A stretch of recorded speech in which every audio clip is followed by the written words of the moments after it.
Bonjour mes amis, en ce mois d'hiver particulièrement frais, je rêve de printemps. Enfin bon, je vais quand même vous proposer une petite recette hivernale très très bonne. En fait, c'est tout simplement quelque chose de très simple, vraiment très facile à faire et qui plaît à tout le monde. Ma recette de lasagne à ma façon, bien entendu. Nous allons en cuisine et je vous montre comment on la fait. Allez, vous me suivez, on y va. Pour préparer notre plat de lasagne, nous aurons besoin des ingrédients suivants: du beurre frais, du lait entier, de l'origan, du vin rouge, du poivre du moulin, du miel, 2 beaux oignons, du concentré de tomate, 3 carottes, 2 branches de céleri, des feuilles de lasagne, du sel, de la pulpe de tomate, de la farine, 500 g de bœuf haché, 500 g de porc haché. Et pour le fromage, je vous conseille d'utiliser du parmesan, mais comme mes invités n'aiment pas les fromages forts, je vais faire un mélange de mozzarella râpé et d'emmental râpé. Et j'allais oublier un ingrédient essentiel, naturellement, de l'huile d'olive. Dans un premier temps, on va préparer une mirepoix avec 3 carottes, 2 oignons et 2 branches de céleri.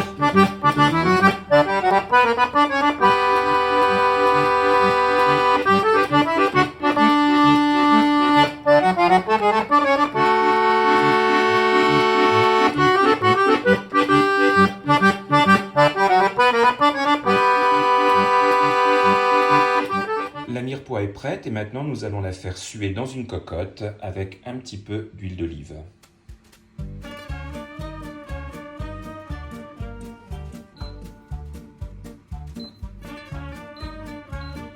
Nous prenons donc la mirepoix et nous la mettons dans la cocotte. Je suis assez généreux en légumes. J'aime bien qu'il y en ait quand même beaucoup dans ma sauce. Je n'ai pas du tout d'ailleurs la recette traditionnelle de la bolognaise. Je ne voudrais pas m'attirer les foudres de nos amis et voisins transalpins. Il est vrai qu'à chaque fois qu'on essaie de faire une recette italienne, ils ont toujours des réactions très, très vives, que je comprends. Ils protègent leur patrimoine gastronomique. Enfin, ça, c'est ma façon de faire une sauce tomate. Je ne l'appelle pas bolognaise. Il est vrai que vous pouvez utiliser cette même sauce avec des pâtes. On laisse revenir la mirepoix dans la cocotte pendant environ 5-10 minutes à feu moyen doux.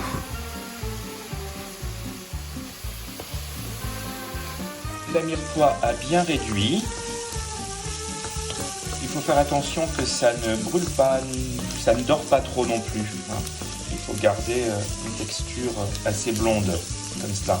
On va augmenter le feu et on va venir mettre nos viandes.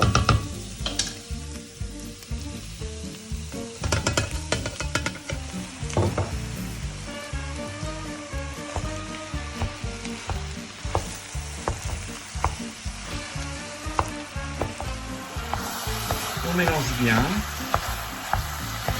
le porc et le bœuf. Et on va laisser cuire environ 10 minutes, un quart d'heure.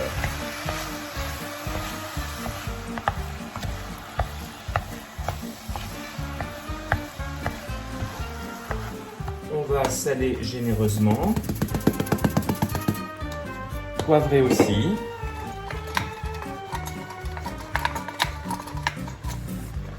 Et maintenant, j'ajoute mes aromates, essentiellement de l'origan, une branche de thym et une feuille de laurier. J'ajoute aussi une bonne rasade de concentré de tomate. Et je vais faire revenir le tout quelques instants. J'ai aussi un petit ingrédient secret dans ma sauce tomate que je ne vous ai pas révélé, que je viens d'ajouter à l'instant. Et je vais vous laisser deviner ce que ça peut être. Vous me laisserez dans les commentaires vos devinettes. Essayez de savoir un peu ce que j'ai pu ajouter entre mes aromates et mon concentré de tomate. Une petite piste, cela rend ma sauce, ça lui donne une petite touche basque. Allez, je vous laisse deviner. Voilà, la viande a pris une belle couleur. On va maintenant donc verser le vin rouge dans la sauce. Généreusement. Moi, je n'ajoute pas d'eau ni de bouillon, contrairement à certaines recettes. Je préfère le vin. Et on va laisser cuire pendant environ un quart d'heure, 20 minutes, la viande dans le vin rouge. Je vais maintenant ajouter à ma viande une demi-cuillère à soupe de miel, certains sucres, moi je préfère le goût du miel. Toujours le bon miel de Christophe Tasca.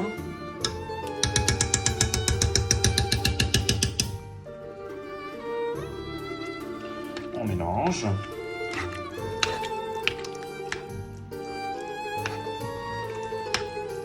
Le sucre, ou le miel en l'occurrence, vient contrer l'amertume des tomates que nous allons maintenant ajouter.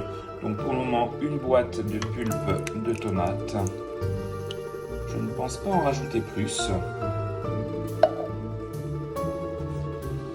Ça dépendra un petit peu de la consistance de ma sauce. Non, en fait, c'est parfait comme ça. Donc j'avais pensé à 2 boîtes, mais une boîte va suffire. Voilà, la préparation de la sauce est prête. On va maintenant couvrir et laisser cuire pendant environ 3-4 heures à feu doux. On va maintenant préparer une béchamel traditionnelle. Donc on met une casserole sur le feu. On va avoir besoin d'environ 100 g de beurre, du lait entier si possible et de la farine, du sel et du poivre. Donc je vais faire fondre 100 g de beurre dans une casserole. Je le coupe en morceaux pour qu'il fonde plus rapidement.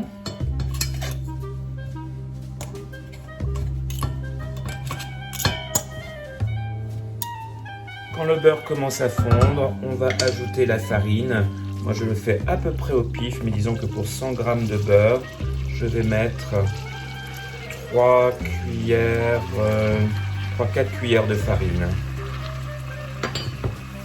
On mélange bien. Et une fois que la farine et le beurre se sont bien amalgamés, on va verser doucement le lait entier. On fait cette opération graduellement. Un petit peu de lait pour commencer. Et on en rajoute au fur et à mesure.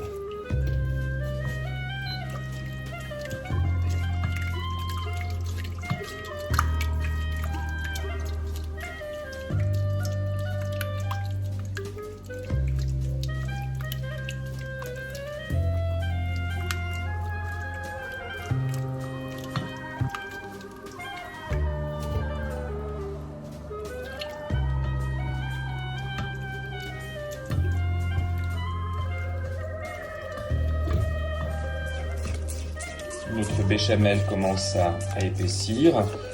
L'épaisseur de la béchamel pour les lasagnes, c'est une question de goût. Moi, je l'aime quand même assez ferme.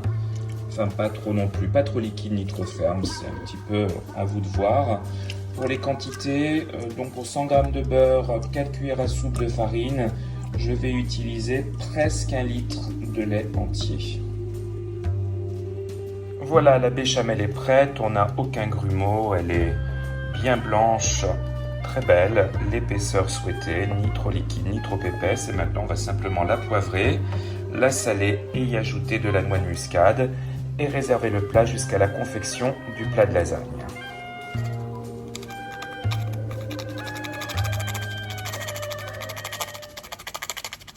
Bien, pour préparer la lasagne, on prend donc un grand pyrex ou un plat qui va au four. Et au fond du plat, je verse déjà une petite cuillère de béchamel que je viens étaler dans le pyrex.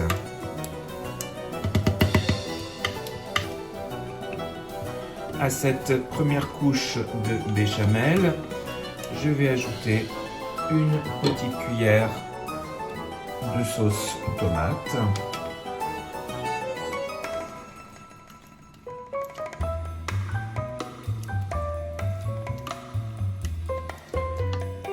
et une couche de pâte de lasagne.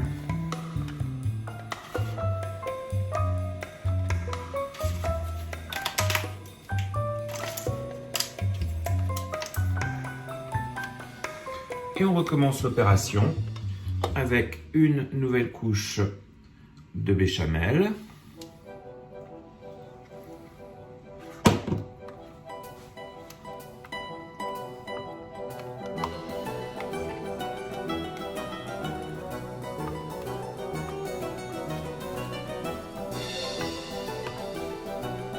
Je mets les doigts, mais je les ai lavés, ne vous inquiétez pas. Une couche de sauce tomate, plus généreuse cette fois-ci.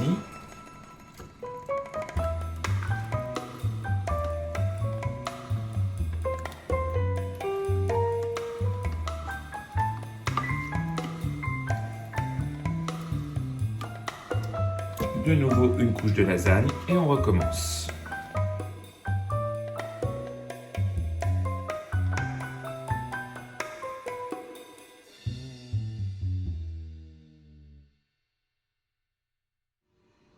Voilà, nous avons préparé toutes nos couches. À cette étape, on va pouvoir garnir de fromage. Donc, comme je disais au début de cette vidéo, mes invités n'aiment pas les fromages forts, donc je ne mets pas de parmesan, ce qui serait bien meilleur, mais je vais mettre une couche de mozzarella râpée et je terminerai par une couche d'emmental râpé. En fait, vous pouvez utiliser toutes sortes de fromages. Et donc, au-dessus de la mozzarella, de l'emmental dans mon cas. Tout cela fait de ce plat de lasagne avec l'ingrédient secret que je vous laisse deviner, plus le fromage suisse par-dessus, un plat plutôt international qu'italien. Et comme je disais au début, ce sont les lasagnes à ma façon et vous verrez qu'elles sont très très bonnes. Et bien voilà, notre plat est prêt. Maintenant, il suffit de le cuire au four. Alors, ce que je fais moi, c'est que je le couvre d'abord de papier d'aluminium. Je le laisse au four pendant 25 minutes à 185 degrés. Je retire le papier aluminium et je laisse griller pendant encore 10-15 minutes. Les lasagnes finissent de gratiner au four. Elles sont presque prêtes et nous allons pouvoir les sortir. Et voilà mes amis, ce beau plat de lasagne maison à ma façon. Je vous souhaite un très bon appétit et de nouveau si cette recette vous a plu, n'hésitez pas à laisser un petit commentaire ou bien à me mettre un petit pouce bleu et à vous abonner à ma chaîne. À très bientôt.